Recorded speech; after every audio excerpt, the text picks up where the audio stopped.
Okay, my name is Mr. Coombe.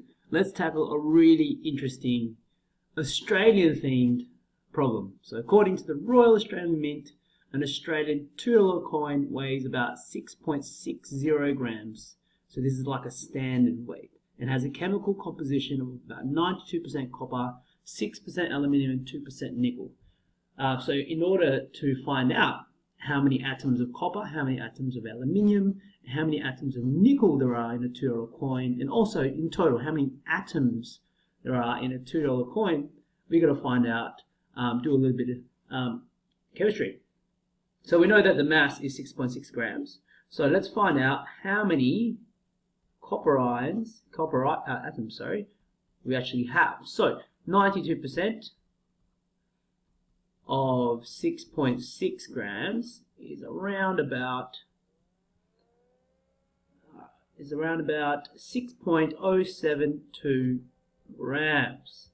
So in order to find out the number of atoms, first you need to find out the number of moles of copper.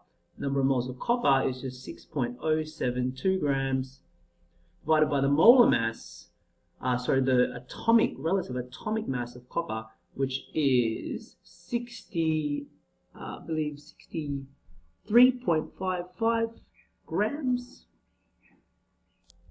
per mole. So 63.55 grams per mole.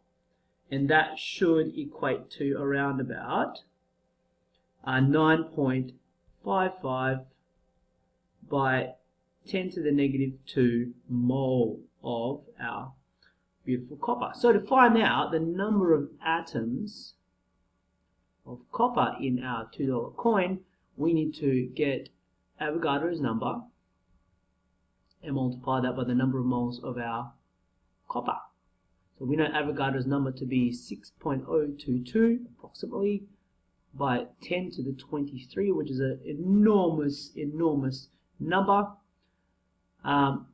times our number of moles of copper. I won't put that number in because we have that right over here, and that should equal to around about 5.75 by 10 to the 22 atoms of copper. Now that is a ridiculously huge number of copper atoms.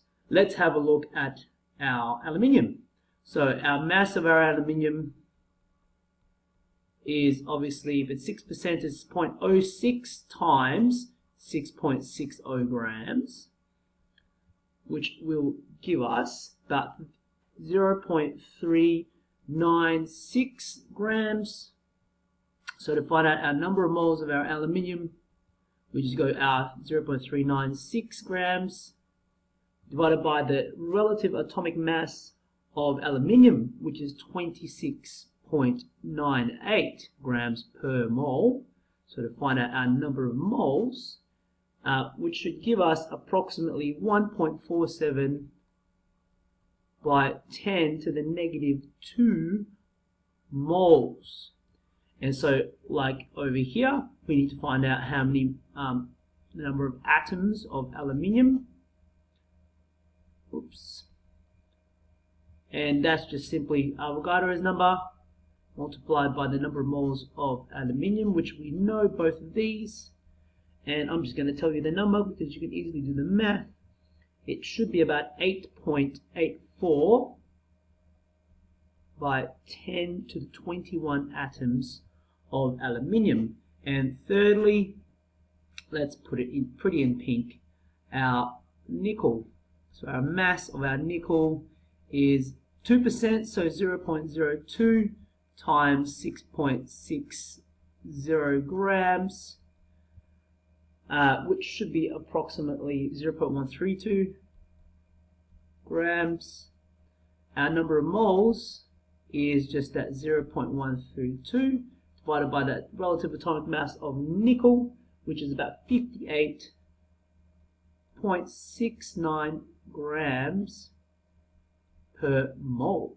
So our number of moles of our nickel, apologize for it. Let me make that look a little bit better. I apologize.